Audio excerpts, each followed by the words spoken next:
She stood up just before our daughter took the stage, in front of family, friends, strangers. She didn't wait for a private moment. She didn't lower her voice. "I've decided to start a new life without you." No tears, no apology, just that. Then she sat down again like it was nothing more than a weather report, like she hadn't just set fire to 23 years with one matchstick sentence. I didn't flinch. I looked past her, to the row behind us, to him, the man she thought I hadn't noticed, the one who'd been showing up to our barbecues for months, always with a bottle of something he never opened. He didn't look at me, just stared straight ahead. Everyone went silent, even the breeze seemed to hold its breath. I turned to her, smiled. "Congratulations on your honesty." Then I stood, adjusted my cufflinks, and reached into my jacket. The envelope was smooth, sealed in wax, heavy. I handed it to her. She hesitated, and in that pause, I left. It began 3 months earlier, a subtle shift, a phone screen tilted away, a laugh too sharp, too rehearsed. She started spending more time at the gym, but came home without a drop of sweat, makeup flawless. One night I walked past the bathroom and heard her whispering. I stopped. Just a single sentence escaped. "Not now, he's home." It hit me like static. She came to bed smiling, kissed my cheek, and I said nothing, because that's what they expect. Silence, doubt, confusion. But I've always known, people reveal themselves in the details they overlook.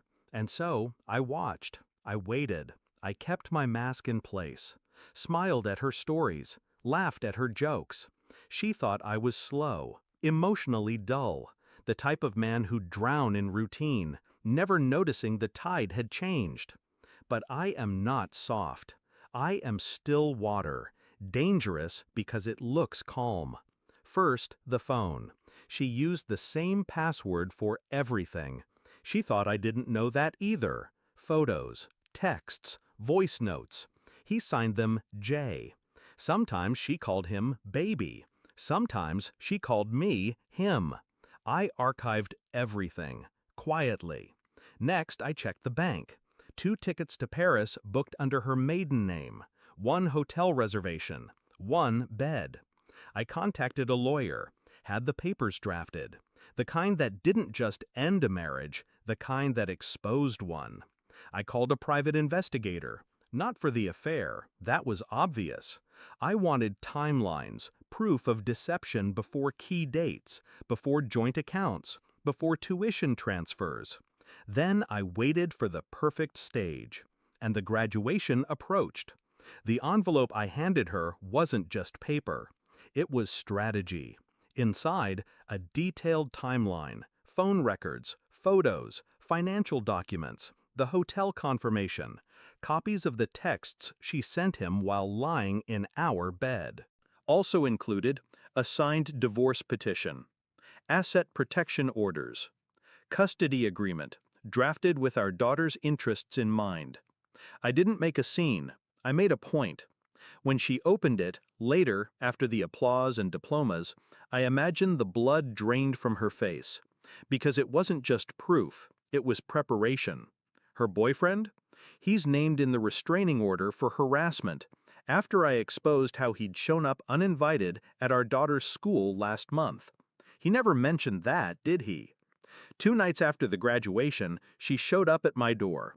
No makeup, no words, just eyes wide with betrayal. Hers, not mine. "You planned this?" she asked. "Yes."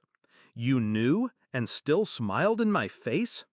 I stepped aside, let the silence respond for me. She walked past me, stopped at the edge of the living room.